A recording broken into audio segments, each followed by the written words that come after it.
Hi there, I'm Ryan of Bannister Honda. Today we're just going to show you how to do a quick oil change on most Hondas.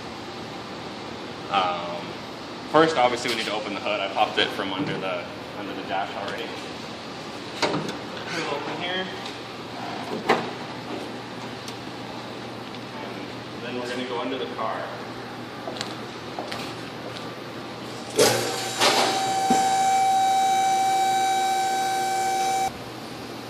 Alright, so now we're underneath here. I'm just going to grab a couple of spools and a drain bucket. First we need two, or I'll show you up close here where the oil drain plug is. This is an 05 Civic, so an oil drain plug is right here where the wrench is now. Some cars it'll be on this side, but it all depends on yours. It should be in your owner's manual though. But we're going to crack that loose, put our drain bucket underneath it. Just wind that out carefully, watch your eyes because it'll splash sometimes.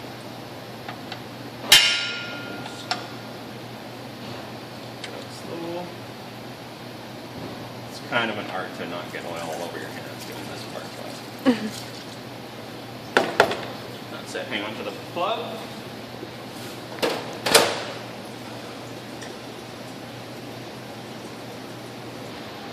Okay, so now that the oil's draining, just remember it's really hot, and if it splashes you in the face or on your skin, it will burn you. So be careful with that, or let the car cool down for a little while first. While it's draining, though, we're going to get the oil filter loose, which is on the back of this one, and it's right up here. It's that blue filter. I'll let you get a better shot of it there. Yep. And it's going to spin off just the same way, lefty-loosey, as the drain plug does. You can get these pliers at Lordco or all kinds of places too, or you can use different strap wrenches on them. Sometimes they should just be hand tight. Sometimes you can just get your hands on. But we're just going to get that cracked loose a little bit. A couple turns, and if we get it loose just enough so it starts draining the oil out of it, and it makes a mess too, of course. And we'll let that sit there and drain just for a second until most of the oil's out of it, and then we can spin it right off. In the meantime, I'm going to get on the drain plug we took out. There's always a sealing washer on it, which is that. It's just an aluminum washer that squishes, so it keeps a good seal between the plug and the oil pan. So we'll throw the old one away. We put a new one on every time. It's just a simple little washer. That's all. And then that can go back into the oil pan. Once most of the oil's drained out of there like that, stick the plug back in. Tighten it up. The key is not to over tighten these because they will tear the threads out or strip the plug or the oil pan. Just snug that up like that. And then now that filter's drained out a little bit, we can spin it the rest of the way off.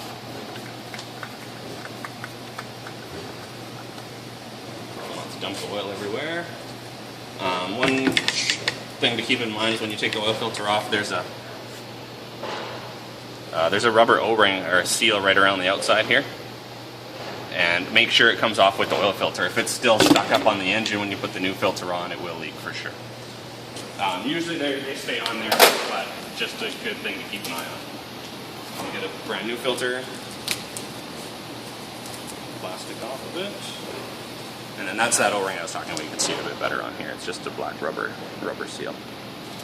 And when we put the new filter on, always want to put a little bit of engine oil, like just a drop of oil on that rubber seal. It just keeps it from sticking to the engine for the next time. And then that's it, that gets threaded back on there, and this filter just gets put on hand tight. They say just until that gasket touches the motor plus a half a turn or so is usually enough. Just snug is fine. And then we'll clean up the nose. If you're doing this at home, you can buy this brake cleaning, this pump jug here. You can buy it just in an aerosol can at Lordco or any places like that. Or you just use a rag or whatever. It's nice to rinse it off just like this.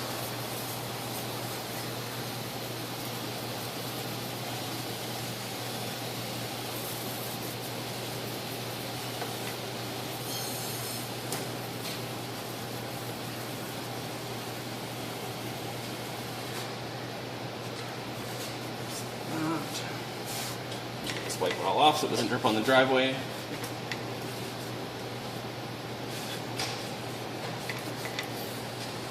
And that's it for underneath. So now that the car is back on the ground, we can add some oil into it. There's the engine oil dipstick right there. They're usually orange, and they're also highlighted in the owner's manual on how to check it, but we'll get to that in a second. We'll just get this fill cap off here. And this will all be pretty hot too, so be careful with that. We'll leave the plug there. If you're doing it at home, you'll probably use a funnel in there and just jugs of oil or something, but doing it here at the dealership, we have oil in big bulk tanks, so it just comes out of a pump gun here.